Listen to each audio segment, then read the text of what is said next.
Welcome to another deep dive, and this was really something else. We're looking at a leaked report, about something called Project Felis Invicta. It's so secret. I mean, it's like Area 51 times 10. Yeah, the report is, it comes from the Weaponized Animal Division. They call it WAD.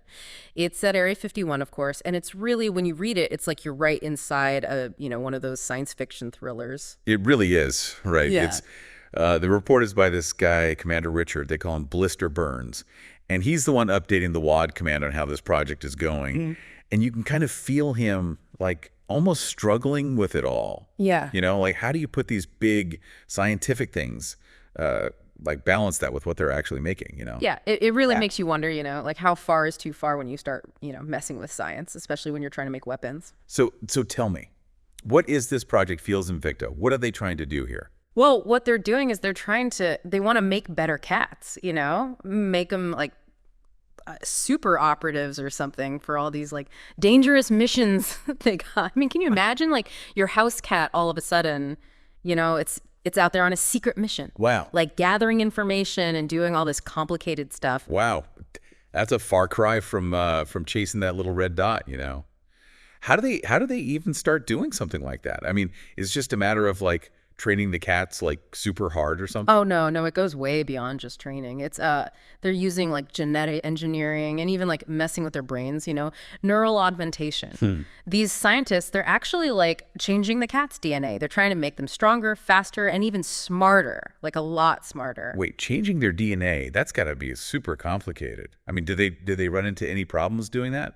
Oh, tons of problems. In the report, they talk about all these early experiments, and let me tell you, they did not go well. I'm talking like totally messed up cats, mutations and stuff. Like some of them got so aggressive, it was crazy. And some of them, their muscles got so big that their hearts gave out. Like there's this one subject 001, they called it.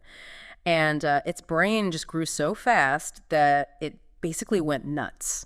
Totally dangerous. So it's starting to sound less like Mission Impossible and a lot more like a horror movie or something. Yeah, it does make you think about, like, was it even right to do all that? Especially in those early days when they were just figuring things out. But, they kept going. They really wanted to really work, and that's where this guy, they just call him the father. He comes in, he's the main guy behind it all. The father. That's kind of creepy, What do we know about him? Well, the report doesn't really say who he is, like they're really keeping it secret, but you get the feeling he's brilliant, but also kind of a little off the wall. Like he doesn't really care about the normal way of doing science. It seems like he's obsessed with this whole genetic engineering thing, like he wants to see how far he can push it.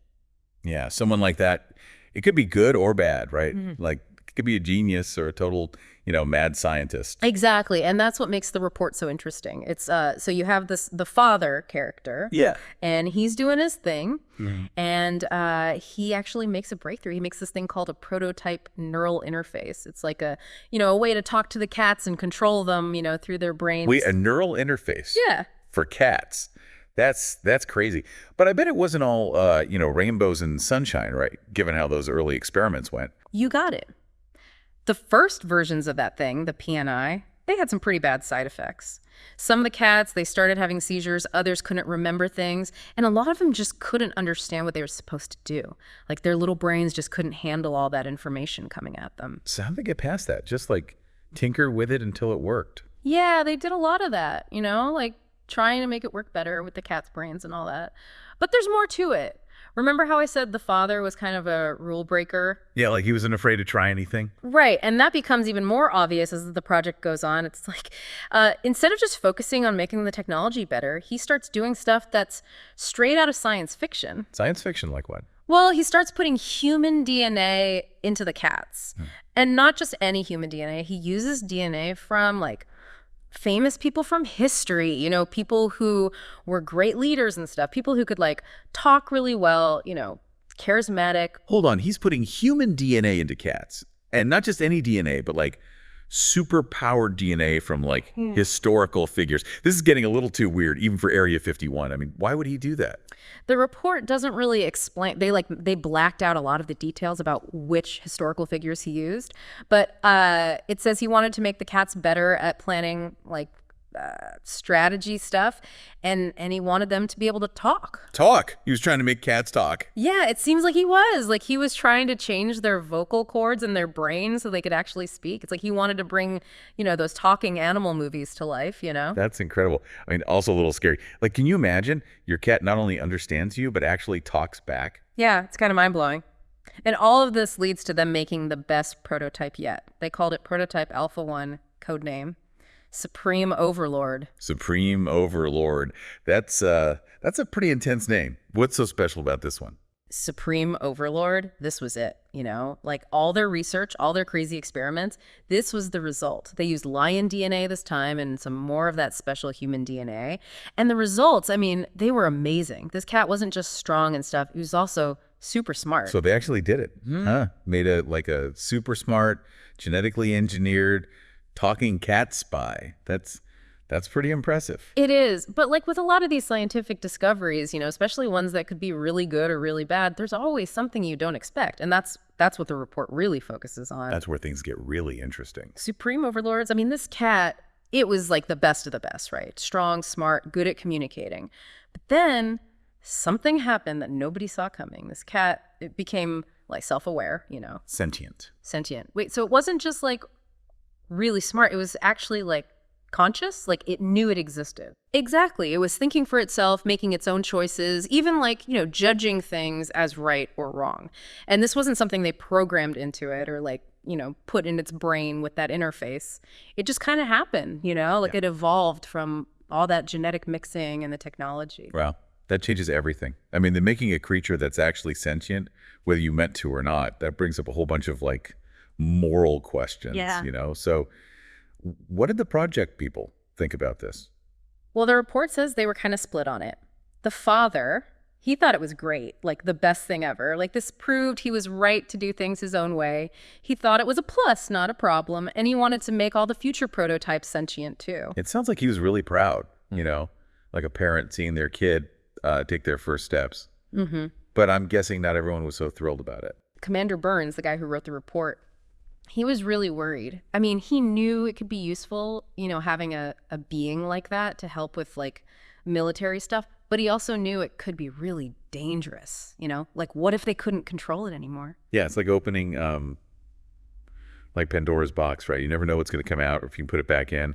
So did they actually see Supreme Overlords doing like sentient stuff? There's this one part in the report, it's pretty amazing. They were doing a fake battle, a simulation.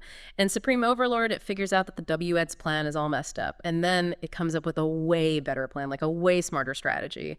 And this wasn't just like following orders, Yeah. This was real thinking, real problem solving. Wow. So it was basically like smarter than the military experts, like showing them what they were doing wrong. Yeah, and it wasn't just about, tactics and stuff. It also showed like loyalty to the people who were taking care of it. And it even seemed to have morals, Like one time they told it to do something in the simulation and he just refused. It thought it was wrong, even though it could have done it, So it's not just like brains and strategy. It actually had a conscience, like a sense of right and wrong. And that's where things get really deep, It makes you wonder about, like, what is consciousness? How does it happen? And is it okay to make creatures that are sentient, on purpose?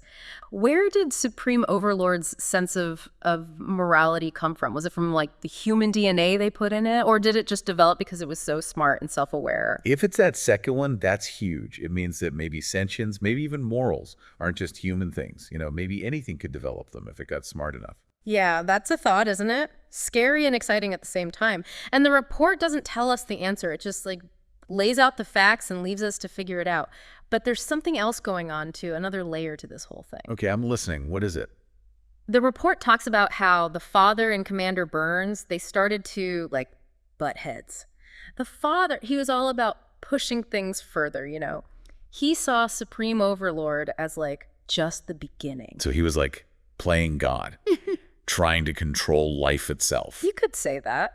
But Commander Byrnes, he was saying, hey, slow down. Let's think about this, He wanted to understand what they made before they tried to make more of them or make them even better. So he was like the voice of reason.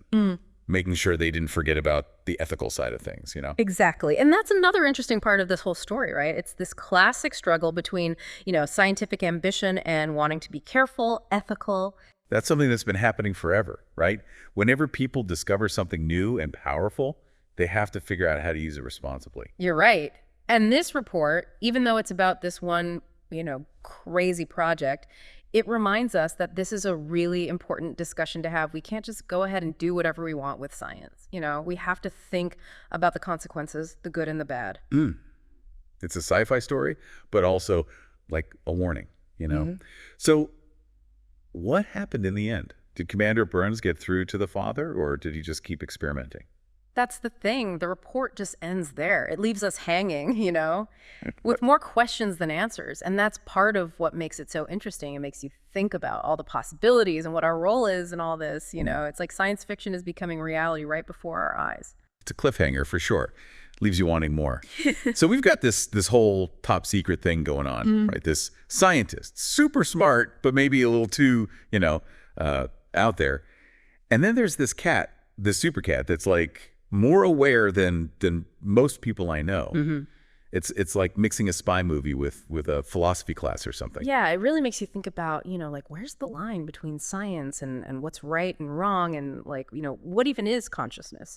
This isn't just about making animals into weapons. It's about what happens when we make something that can actually think for itself, something that maybe doesn't agree with us, know? It's like that whole idea of like the monster turning on its creator. Yeah. Except here the monster's like a super spy cat, But it's not just a story. Where there are things happening right now that are kind of similar, like all this AI stuff that's getting so advanced, and even, people messing with genes and stuff. Oh, absolutely. And that's what makes this report so creepy, It's like it's showing us what we're afraid of. We love the idea of all this new technology, but then we're also terrified of what might happen, if it goes wrong. It's that whole, just because you can do something doesn't mean you should, right? But where do we draw that line? Who decides what's okay and what's not? That's the big question, isn't it? And this report, it doesn't really give us an answer. It just throws all these questions at us that we, as people living in this time, we got to figure out, So what are the main things we should be thinking about here? For us listening, as we go about our day, maybe looking at our own cats a little differently, right? One thing is, we got to be more open about all this, have discussions about it. Projects like this Felis Invicta thing, all hush-hush and no one watching, that's how things go bad. We got to talk about what's right and wrong with this tech stuff. And not just the scientists and politicians, Everyone needs to be part of it. Yeah, it makes sense. I mean, this stuff, it's going to affect all of us eventually. We can't just let, the people in charge decide what's best. We all got to be informed and involved. Right, exactly. And another thing I think is, maybe we need to be a little humbler.